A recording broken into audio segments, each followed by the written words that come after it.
That's right, wearing sunglasses indoors on a cloudy day. Yeah, I'm aware this isn't cool. Let's get down to it. Starting with the not so surprising revelation that Vote Leave, the official group campaigning to get us out of the EU in the 2016 referendum, did indeed break electoral law. It's been referred to the cops, and a fine of 61 grand has been imposed, I understand. Apparently, they went over their spending limit and funneled money through a group called Believe, which is a youth group in favour of Brexit. Vote Leave and Believe, they were not supposed to be working to a common plan, and yeah, they went over a legal spend limit also. Bob Posner of the Electoral Commission said, quote, "Vote Leave has resisted our investigation from the start, including contesting our right as the statutory regulator to open the investigation. It has refused to cooperate, refused our requests to put forward a representative for interview, and forced us to use our legal powers to compel it to provide evidence," unquote.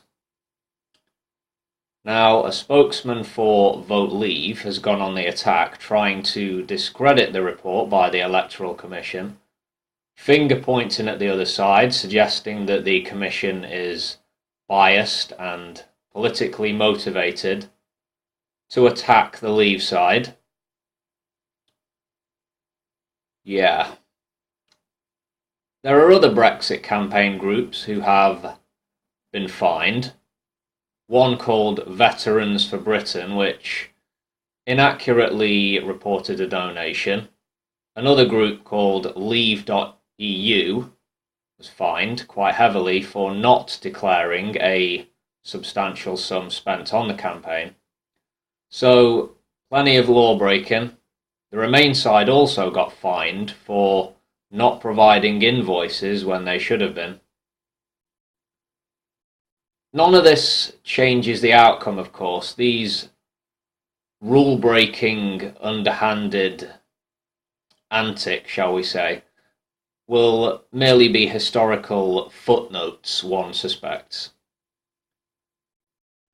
On to the Donald. Yeah.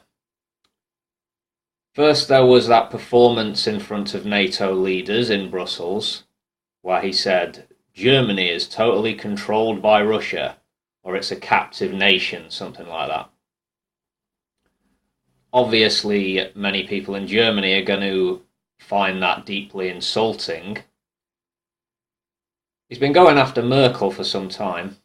Then he came over here, throwing his weight around and running his mouth, shitting on Theresa May and Sadiq Khan, Mayor of London. Self-aggrandizing as he went. Standard Trump, really. But then, gets really interesting. We have this Helsinki summit where he met Vlad. And holy fuck, media meltdown. Yeah. Not just Democrats, but Republicans lining up against the president. It looks like he's taken a strong stance against his own intelligence chiefs and agencies and is playing into Putin's hands, playing into Moscow's narrative about not interfering in the 2016 US presidential election. The evidence says otherwise, of course. Old John McCain said of the meeting that it was, quote, "one of the most disgraceful performances by an American president." Former CIA Director John Brennan also had some very pointed words. He said, "It was nothing short of treasonous." Not only were Trump's comments imbecilic, he is wholly in Putin's pocket, unquote. So, a pattern has emerged, has it not, in the what is it, 18 months that Donald has been in office. Yeah, he attempts to belittle and bully leaders or take cheap shots, cheap digs at countries which are the real allies of the United States, while at the same time praising, cozying up to dictators, authoritarian leaders.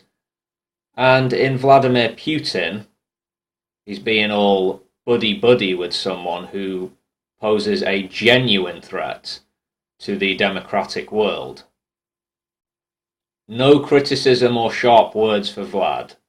The conference was a love-in, from what I could tell. Wow, just wow, yeah. One final note.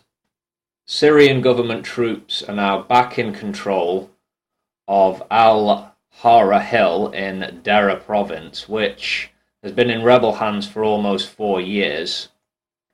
Russian and Syrian raids have been bombing it heavily in the past couple of days. The hill overlooks Israeli-occupied Golan Heights. Given Syria's relationship with Iran, Israel is naturally worried about a possible Hezbollah presence in the area, as well as being worried about Syrian troops being there.